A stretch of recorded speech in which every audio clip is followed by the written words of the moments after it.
দুর্নীতির টুটি চেপে ধরার কথা যে প্রতিষ্ঠানের, সেই প্রতিষ্ঠানই এখন লাগাম ছাড়া। রাজনৈতিক পট পরিবর্তনে এখন অভিভাবকহীন দুদক। নেতৃত্বশূন্য দুদকে থমকে আছে দুর্নীতির লড়াই বন্ধ মামলা। গুরুত্বপূর্ণ এই প্রতিষ্ঠানের কমিশনই যদি না থাকে তাহলে লাভটা আসলে কার? বিশেষজ্ঞরা বলছে স্থবির দুদকের সুযোগ নিচ্ছে চিহ্নিত দুর্নীতিবাজরা। শাকিলা করিমের প্রতিবেদনে থাকছে এটি বিস্তারিত। গেল মাসের ৩ তারিখ হঠাৎই পদত্যাগ করে বসে পুরো দুদক কমিশন। আইন অনুযায়ী ৩০ দিনের মধ্যে কমিশন গঠন করার কথা থাকলেও নতুন কমিশন না হওয়ায় কার্যক্রমে দেখা দিয়েছে স্থবিরতা। কার্যক্ষমতা কমে যাওয়ায় গুরুত্বপূর্ণ সিদ্ধান্ত ঝুলে থাকার পাশাপাশি শূন্যতার সুযোগ নিচ্ছে দুর্নীতিবাজ চক্র। তদন্ত থমকে, সিদ্ধান্ত ঝুলে, আর তাতেই বাড়ছে দায় মুক্তির সংস্কৃতি। সরকারের যে কথা ছিল যে দুর্নীতির বিরুদ্ধে জিরো টলারেন্স বা দুর্নীতি বিরোধী পদক্ষেপকে জোরদার করা হবে, সেইটার সাথে তাদের এই কার্যক্রমটা মিলছে না। একে হলো পদত্যাগ করানো, সেই কমিশন যে খুব একটা যে খারাপ করছিলেন তাও নয়, তারা এই যে সময়টায় ছিলেন সেই সময়টার ভেতরে তারা পারসেপশন যাদের বিরুদ্ধে আছে দুর্নীতিবাজ, সেই রকম মানুষদের এবং বড় বড়গুলোই তারা ধরেছিলেন। এখন প্রশ্ন, কমিশন গঠনে বিলম্ব কেন?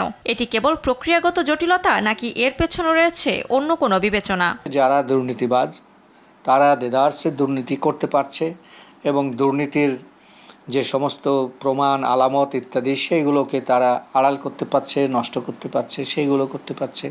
তাদের বিরুদ্ধে কোনো ব্যবস্থা নেওয়া হচ্ছে না। তো এইটা দুর্নীতি দমনের ক্ষেত্রে বাজে একটা ব্যাড ইফেক্ট এটি পড়ছে। কমিশন গঠনে বিলম্ব শুধু প্রশাসনিক সমস্যা নয়, এটি সরকারের ভাবমূর্তির সাথেও জড়িত বলে মত বিশেষজ্ঞদের। ইনু সরকারের বদনাম দিয়ে কোনো লাভ হয় না, তারা চলে গেছে। তো সুতরাং নতুন সরকারের উচিত নিজে তাদের আস্থাটা অর্জন করার মানেই হচ্ছে যে চলমান ছিল যেগুলি ইনস্টিটিউশনস ওইগুলিকে চালিত রাখা, এবং না করলে তার কনসিকুয়েন্সটা বদনামটা হবে এই সরকারের। বিশেষজ্ঞরা মনে করছেন দ্রুত সময়ের মধ্যে একটি গ্রহণযোগ্য ও নিরপেক্ষ কমিশন গঠনই হতে পারে এই সংকট কাটানোর একমাত্র উপায়। তোমার এবং তোমার বিরোধীদের মধ্যে অনেক লোক আছে নিউট্রাল, তার একটা তৃতীয় মত থাকতে পারে, তারকে এই মতটাকে সম্মান করা এবং সেই সমস্ত লোকই নিয়ে আসা যারা নিউট্রাল মতবাদী, দল নিরপেক্ষ লোক।